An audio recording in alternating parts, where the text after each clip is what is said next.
संसार में सबसे अधिक बोला जाने वाला वाक्य है, मेरी किस्मत खराब है। कोई गरीबी को भाग्य कहता है, कोई असफलता को, कोई अपने दुखों को और कोई अपने टूटे हुए सपनों को। लेकिन क्या सचमुच भाग्य पहले से लिखा होता है? क्या भगवान ने किसी को अमीर और किसी को गरीब, किसी को सुखी और किसी को दुखी बनाकर भेजा है? या फिर मनुष्य स्वयं अपने भाग्य का निर्माता है? इन्हीं प्रश्नों का उत्तर एक बार माता पार्वती ने स्वयं भगवान शिव से पूछा। कैलाश पर्वत पर दिव्य शांति छाई हुई थी। हिमालय की बर्फीली चोटियां सूर्य की किरणों से स्वर्णिम दिखाई दे रही थी। भगवान शिव गहन समाधि में लीन थे। माता पार्वती उनके समीप बैठी हुई समस्त संसार के जीवों के जीवन को देख रही थी। उन्होंने देखा कि कोई दिन रात मेहनत करता है, फिर भी संघर्षों से घिरा रहता है। कोई बिना प्रयास के भी सुख सुविधाओं में जीवन बिताता है। कोई ईश्वर का नाम लेकर भी दुख झेलता है और कोई अधर्म करके भी ऐश्वर्य में रहता है। यह देखकर माता पार्वती का हृदय करुणा से भर उठा।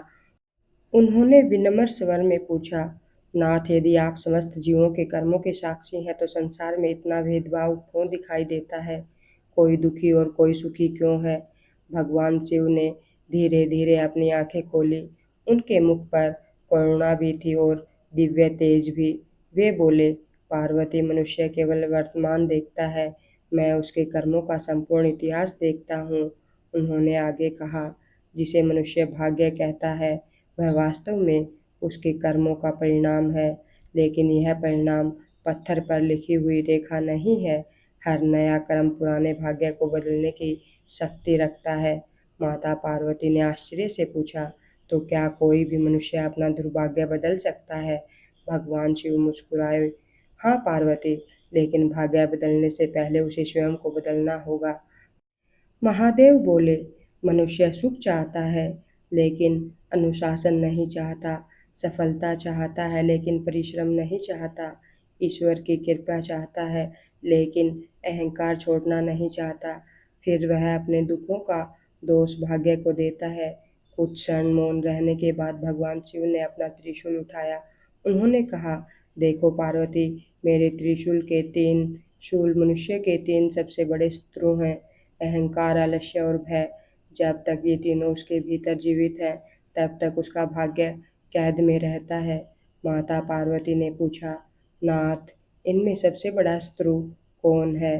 महादेव बोले, भय, असफल होने का भय, लोगों की बातों का भय, भविष्य का भय और सबसे बड़ा स्वयं पर विश्वास न होने का भय। जो भय से मुक्त हो गया, उसकी आधी विजय उसी क्षण हो जाती है। माता पार्वती बोली, लेकिन भय समाप्त कैसे हो? भगवान शिव बोले, जो यह समझ ले कि यह शरीर नश्वर है और आत्मा अमर है, वह निर्भय हो जाता है। निर्भय मनुष्य के कर्म शक्तिशाली हो जाते हैं। फिर भगवान शिव ने एक कथा सुनाई।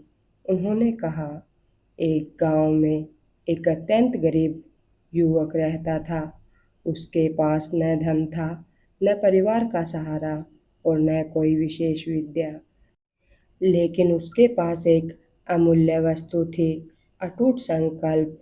उसने न कभी भगवान से शिकायत की और न अपने भाग्य को कोसा। वह प्रतिदिन ब्रह्म मुहूर्त में उठता, ईश्वर का स्मरण करता, अपने माता पिता की सेवा करता, ईमानदारी से परिश्रम करता और हर रात सोने से पहले केवल इतना कहता, हे महादेव, मैं अपना कर्म कर रहा हूँ, फल आपको समर्पित है।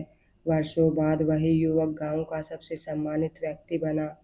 माता पार्वती ने पूछा, नाथ, ऐसा कैसे हुआ? महादेव बोले, क्योंकि जिसने कर्म को अपना धर्म बना लिया, उसके भाग्य को बदलने का कार्य स्वयं समय करता है। फिर भगवान शिव बोले, याद रखो पार्वती, शिकायत दरिद्रता का पहला लक्षण है।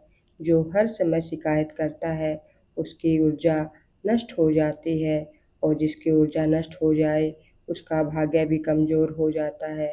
माता पार्वती ने पूछा, तो समृद्धि कैसे आती है? महादेव बोले, समृद्धि 3 द्वारों से आती है। पहला, कृतज्ञता, जो मिला है उसका सम्मान करो। जो वर्तमान का आदर नहीं करता, भविष्य भी उसका आदर नहीं करता। दूसरा, सेवा, धन से नहीं, भाव से। एक भूखे को भोजन देना, किसी दुखी को सांत्वना देना, किसी अज्ञानी को सही मार्ग दिखाना, यही सच्ची सेवा है। तीसरा, संयम। जिसकी इच्छाएं उसकी आय से बड़ी हो जाएं, उसकी शांति समाप्त हो जाती है।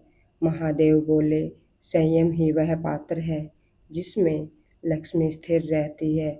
इसके बाद माता पार्वती ने पूछा, नाथ, मनुष्य आत्मविश्वास कैसे बढ़ाए?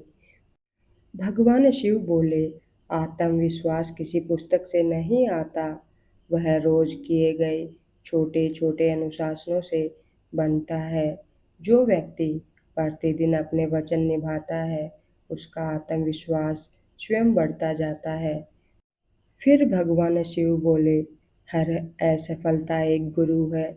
जो उससे सीख लेता है वह आगे बढ़ता है, जो उससे डर जाता है वही रुक जाता है। माता पार्वती ने पूछा, और भक्ति? भगवान शिव मुस्कुराए, भक्ति केवल मंदिर में दीप जलाने का नाम नहीं है।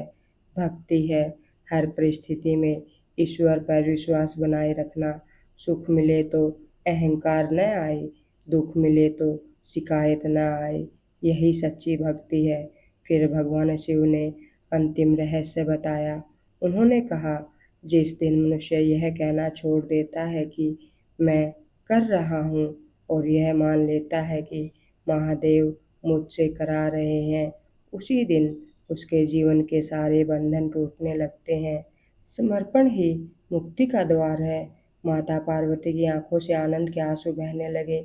उन्होंने भगवान शिव के चरणों में प्रणाम किया और कहा, नाथ, यदि संसार का प्रत्येक मनुष्य इन बातों को समझ ले तो उसका जीवन बदल सकता है। भगवान शिव ने उत्तर दिया, सत्य सुनना सरल है, लेकिन सत्य पर चलना ही साधना है। जो अपने विचार बदलता है, उसके कर्म बदलते हैं। कर्म बदलते हैं तो आदतें बदलती हैं। आदतें बदलती हैं तो भाग्य बदल जाता है। महादेव ने अंत में कहा, याद रखो, परिस्थितियाँ मनुष्य को नहीं हराती, उसकी गलत प्रतिक्रिया उसे हरा देती है। जो हर परिस्थिति में धैर्य, विश्वास और कर्म बनाए रखता है, उसकी किस्मत बदलने से कोई नहीं रोक सकता। कैलाश पर्वत पर पुनः मौन छा गया। देवताओं ने महादेव के इस दिव्य ज्ञान को प्रणाम किया, और तभी से यह सत्य युगों युगों तक मानवता का मार्गदर्शन करता आ रहा है। कर्म बदलो, विचार बदलो, स्वयं बदलो, भाग्य स्वयं बदल जाएगा। हर हर महादेव। यदि आपको यह कथा पसंद आई हो तो वीडियो को लाइक करें, चैनल को सब्सक्राइब करें और कमेंट में श्रद्धा से लिखें, ओम नमः शिवाय। महादेव आप सभी पर अपनी कृपा बनाए रखें। हर हर महादेव।